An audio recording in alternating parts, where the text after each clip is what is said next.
Цьому підсудному 101 рік. 80 років тому він служив охоронцем у нацистському концтаборі Заксенгаузен у Німеччині. Наразі дає перші свідчення на судовому процесі, який розпочався у жовтні у землі Бранденбург. Повне ім'я чоловіка не розголошують. Відомо, що його звуть Йосеф. Підсудного звинувачують у свідомому та добровільному пособництві вбивству 3,5 тисяч ув'язнених. Вони загинули у період з 42 до 45 року минулого сторіччя. На засіданні чоловік відкинув усі звинувачення. Він заявляє, що не служив охоронцем у Заксенгаузені. На запитання судді, чи одягав він нацистську форму, чоловік відповів негативно.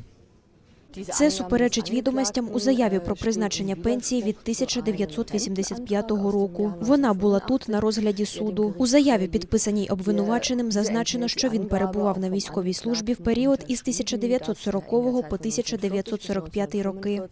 Обвинувачений пояснив суду, що підписував вже заповнений бланк та ретельно не перевіряв інформацію. Позивачі просто у жаху, вони розчаровані та засмучені, оскільки очікували кроку у правильному напрямку. Вони сподівалися, що він хоч трохи жалкує, що сталося з в'язнями в концтаборах.